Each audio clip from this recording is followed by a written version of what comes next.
I always ask forgiveness for it, and I hope he forgives me. That is the voice of a state lawmaker apologizing to a woman who accuses him of sexual misconduct when she was a teenager. Tonight, the Speaker of the House wants him to resign, but Representative David Byrd says he will fight the majority of the misconduct allegations.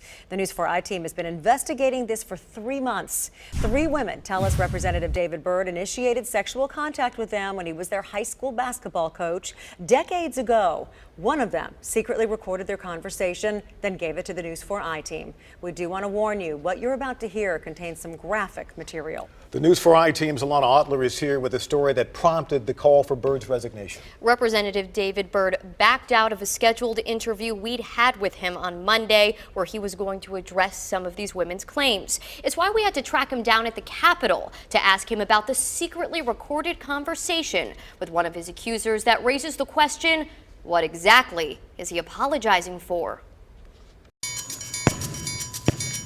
Since she was a 15-year-old on the court, Christy Rice has lived with a secret.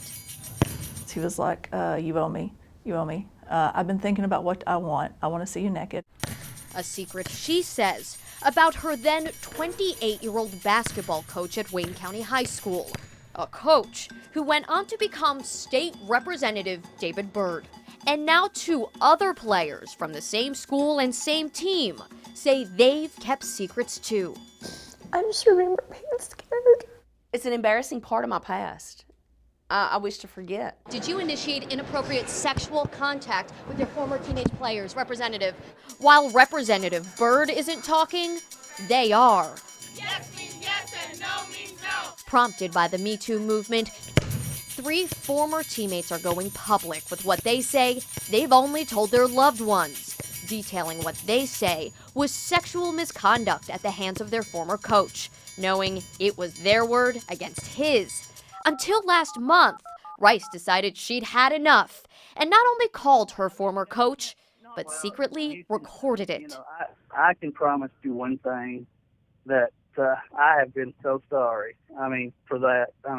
I've lived with that, and you don't know how hard it has been for me. To understand why Rice would confront a state lawmaker, listen to what she says he did to her when she was his 15-year-old player. Did he ever touch you inappropriately? Yes. Where did he touch you? My breast and below the belt as well. According to Rice, Byrd touched her over her clothes and in one case pulled her hand toward his genitals. Rice says he also kissed her at least 10 times. When she made the call, she did not mince words. David, you know exactly what happened between me and you. That's not a question. I don't know what happened between the others. Well, then now there's no others. But these women say they are the others. All who say as teenagers had no idea they could even file a police report. This former player, who asked us to conceal her identity, says she's ashamed she didn't speak up about what happened when she was 16. A warning, her description is graphic. And when I laid down, he positioned himself to where his penis was between my butt cheeks. And he started rubbing my back. And then he put his hands under my shirt to rub me. And he went to the sides of my breast, underneath my arms. Robbie Kane says at 15, she found herself with Byrd alone in a hotel swimming pool on an out-of-town trip. She claims Byrd tried to touch her genital area. His words were, I want you to feel how you make me feel. I want you to feel it throbbing. Why come out more than 30 years later? I hate to say it. I ran from it. I never looked back. There are going to be people who, when they watch this, they're not going to believe you. Oh, I know that.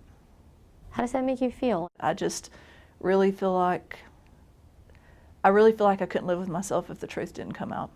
Again, in the recorded call, Bird denies anything happened with other students.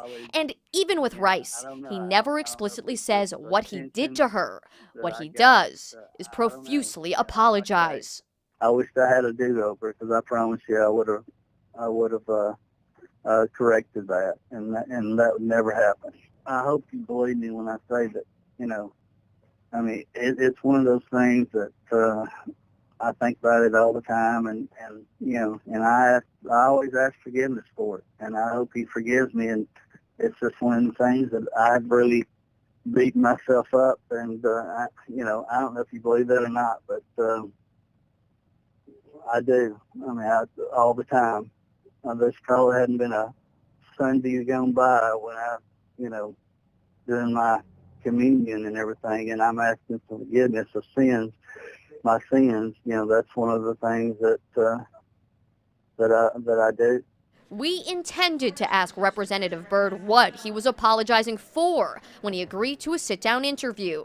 When he backed out the night before, we tracked him down at the state capitol, only to find he wasn't interested in talking about what happened, including why Rice says at 15, the reason she became uncoachable. I actually worshiped the ground you walked on as a coach, straight up. But then after that happened, I didn't respect you, and you can't say, do this or do that. I mean, it was almost like that was my way of saying, no, I don't have to.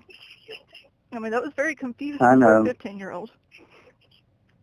I know, and like I say, I just, I look back and I don't understand myself.